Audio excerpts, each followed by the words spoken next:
रहेगा। इस बीच IDBI bank screen पर रखिएगा क्योंकि यहां पर आ रही है बड़ी खबर।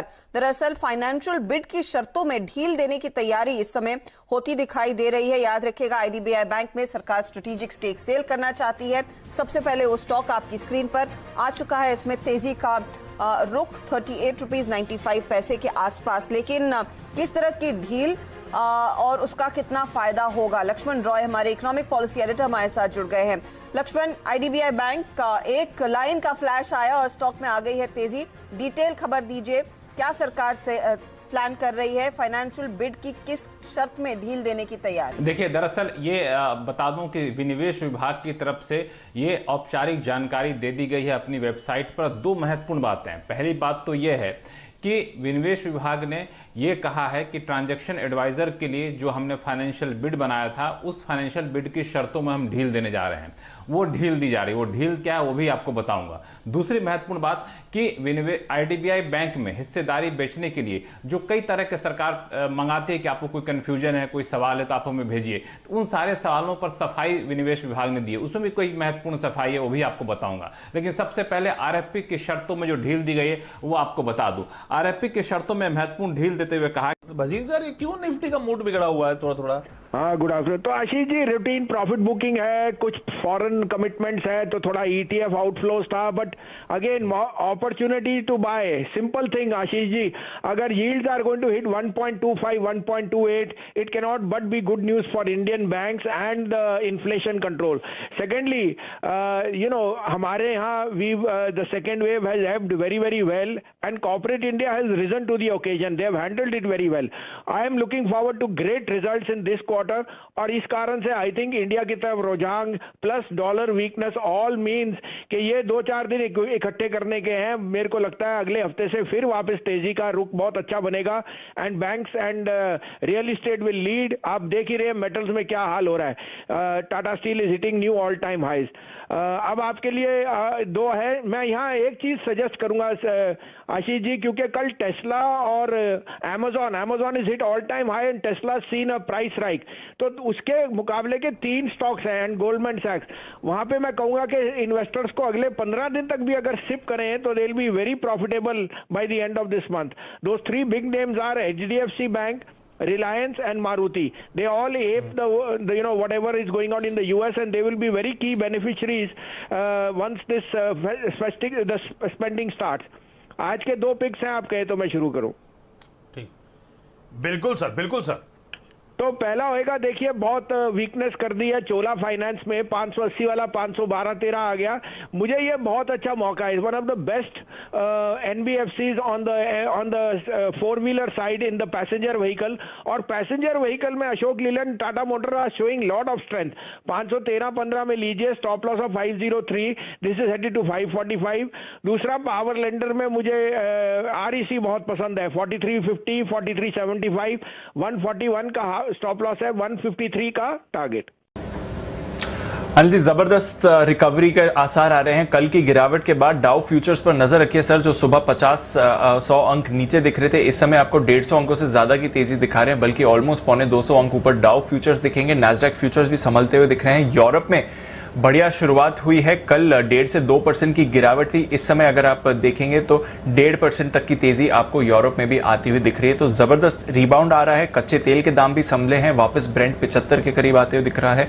गोल्ड भी एकदम स्टेबल है $1800 के ऊपर, और यूएस की बॉन्ड यील्ड जो है 1.25% का लो छूने के बाद फिलहाल 1.33% के आसपास ट्रेड कर रही है। तो रिकवरी है ग्लोबल मार्केट्स में। हमें क्या करना चाहिए सर? हल्की फुल्की खरीदारी, शॉर्ट कवरिंग, और बहुत ज़्यादा कॉन्फिडेंस हो तो तेजी। मतलब बेचने का लेवल तो नहीं है थी, ये बात क्लियर है। अब मैं जो देख रहा हूँ वो ये कि पहली चीज़ मुझे क्या चाहिए बचे हुए समय में, 15,675 के नीचे बंद नहीं होना चाहिए। 15,675 के नीचे बंद होगा तो थोड़ी सी चिंता तनाव की बात है। फिर भी जिन लोगों को पोजिशनल ट्रेड करना है और जो किया हुआ है, और जो लोग वाकई में ट्रेंड के बारे में क्वेश्चन मार्क करते हैं, उनके लिए अभी भी बहुत जगह 15,575। आपको याद होगा पिछली बार भी 15,450 भी एक दिन आपने देखा था, लेकिन बंद 15,575 के नीचे कभी भी नहीं हुआ। ठीक है ना? तो जब तक 15,575 के नीचे बंद नहीं होता तब तक ट्रेंड मजबूती का ही है, उसके नीचे ट्रेंड न्यूट्रल होगा, तब भी नेगेटिव नहीं होगा, न्यूट्रल होगा। सो 15,575 से तो आप बहुत दूर हैं, कोई टेंशन है नहीं। 15,675 के नीचे बंद होंगे तो हल्का सा सोमवार के लिए आपका मन में है ना वो थोड़ा डाउट रहेगा कि भाई, स्पेशली जब अमेरिका इतना ऊपर हो रहा है, 250 हो गया ऊपर, अब दाव दिखे, तो मेरा ये समझना है कि यहाँ पर शॉर्ट करने का और बेचने का लेवल तो नहीं है। ठीक है, अगर हिम्मत है तो आप अपनी रिस्क मैनेजमेंट के साथ तेजी करिए। मान लीजिए 15,700 का कॉल लिया तो 15,500 का नीचे आप थोड़ा उसका 15,800 या 15,900 का कॉल सामने बेच दें, है ना, या फिर आपने फ्यूचर्स लिया तो 15,500 का सामने पुट खरीद लें। जो भी करें आप एक बार उसको रिस्क मैनेज करके कर लीजिए, लेकिन व्यू ऊपर की तरफ का रखना है, नीचे की तरफ का नहीं, पहली चीज। ये तो हो गई निफ्टी में। और क्यों ऐसा करना है वो मैं बताता हूँ। 15,700 ऐसा लगता है कि आखिरी मिनटों में जाने की कोशिश कर सकता है, अब पार होगा नहीं होगा, क्योंकि एक अटेम्प्ट तो किया हमने 2 बजे बाद, वहां पहुंचे भी, है ना, लेकिन वहां से टिके नहीं, वापस नीचे आ गए। 15,700 मामला आज थोड़ा रिस्की हो रहा है। रीजन क्या है दीप? 15,700 के पुट पर 40 लाख शेयर हैं, उसमें से 23 लाख शेयर आज जुड़े। ठीक है, ये हाईएस्ट है पुट में। 15,700 के कॉल्स पर 59 लाख शेयर है, उसमें से 45 लाख शेयर आज जुड़े हैं, और ये भी हाईएस्ट है। अब बहुत कम ऐसा देखने को मिलता है कि एक ही स्ट्राइक प्राइस पर पुट और कॉल दोनों में हाईएस्ट ओपन इंटरेस्ट हो। अब और इसमें क्या शॉर्ट्स की तरफ ज्यादा बने हुए 45 लाख शेयर, इसलिए ये बार बार दबा रहा है। लेकिन मेरा ये समझना है, अब जो आपको ट्रेड लेना है 1 घंटे के लिए, आखिरी 1 घंटे के लिए लेने के बजाय आपको सोमवार तक के लिए लेना है, और वो तेजी की तरफ का होना चाहिए। अगर आज ही आखिरी 1 घंटे में 15,725, 735, 50 तक पहुंच जाए तो वहां भी आप चाहें रिस्क कम रखना चाहे तो बुक करें। मेरा ये मानना है 15,700 का कॉल आपको खरीदना चाहिए। यहाँ पर 15,625 स्पॉट लेवल का स्टॉप लॉस रखिए कि वहां से 75 पॉइंट नीचे अगर निफ्टी आ जाए तो वहां में स्टॉप लॉस लगा के काटना है, जो भी तब कॉल का भाव निकल जाइए। अदरवाइज 15,750, 775 के टारगेट के लिए आपको निफ्टी में खरीदारी करनी चाहिए। डेटा ये बता रहे हैं, एक बार 15,700 के पार निकल कर टिके, जो कि टिकेंगे तो एग्रेसिव शॉर्ट कवरिंग, फ्रेश खरीदारी आएगी, और तब शायद आपको क्लोजिंग 15,725 के आसपास होती दिखे। देखिए, अच्छी क्लोजिंग होनी है तो 15,725 प्लस की होगी, खराब क्लोजिंग होनी है तो 15,675 की होगी। ज्यादा चांस 80% अच्छी क्लोजिंग की। बैंक निफ्टी 35,000, 18 लाख शेयरों का ओपन इंटरेस्ट से पुट में 12 लाख आज जुड़े हैं, हाईएस्ट ओपन इंटरेस्ट है, मजबूत सपोर्ट है। अब 35,000 के ऊपर बैंक निफ्टी निकल गया। निफ्टी में भले ही 15,700 के ऊपर की ताकत नहीं है, लेकिन डीप बैंक निफ्टी मजबूत है, बढ़िया है। भले निफ्टी से ज्यादा गिरा हुआ है, कैसे मैं बताता हूं। आप डेटा देखिए, लेवल मत देखिए, आधा % नीचे वो मत देखिए।